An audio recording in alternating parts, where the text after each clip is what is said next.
compartmentalize it, do it some justice, you know? I think anybody in this audience that grew up with Ozzie and Harriet can agree to the fact that Ricky Nelson was arguably the most televised rock star in history, right? And we have the world's greatest home movies to pull from. 435 episodes of The Adventures of Ozzie and Harriet. It ran 14 years, and it's still a record, I think. The longest running live-action sitcom in history, television history, 2 years before that on radio.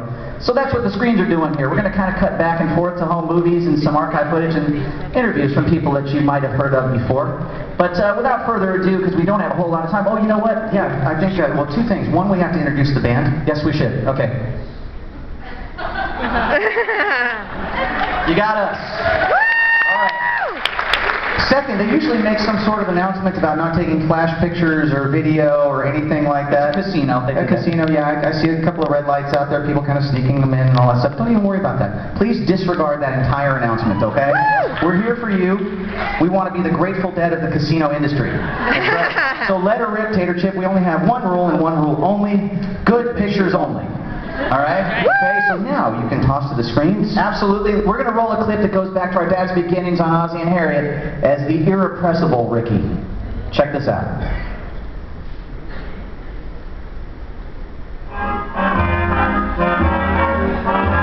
Rick Nelson was born into a musical family in the era of the big bands on May 8, 1940. I think you're gorgeous, you're charming, darling, you're perfect. Rick's father, Ozzie Nelson, was a band leader who topped the charts in 1935. His mother, Harriet, sang in Ozzie's band. Ricky was 4 years old in 1944 when his parents became stars of their own radio show, a comic version of their family life entitled The Adventures of Ozzie and Harriet.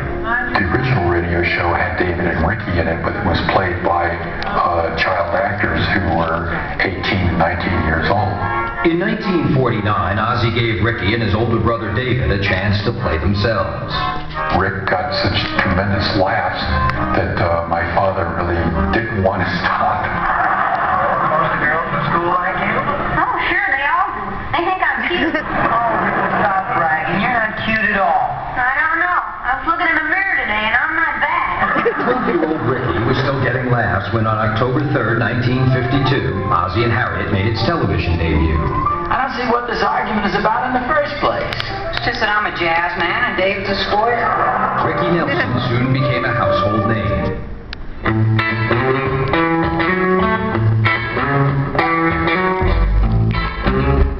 Here's a song that started it all for our dad on the show.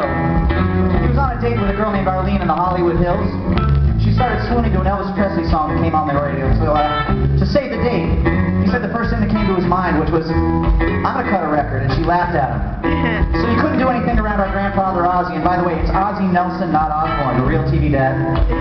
He wrote and produced and directed every single episode of the show, so everything kind of made it on air. And an episode called Ricky the Drummer aired, where our dad sang this next song. It sold 1 million copies that week, and his entire new career was born. And wouldn't you know it, Arlene, that girl he was on a date with, showed up and said, hey Ricky, why don't you call me anymore?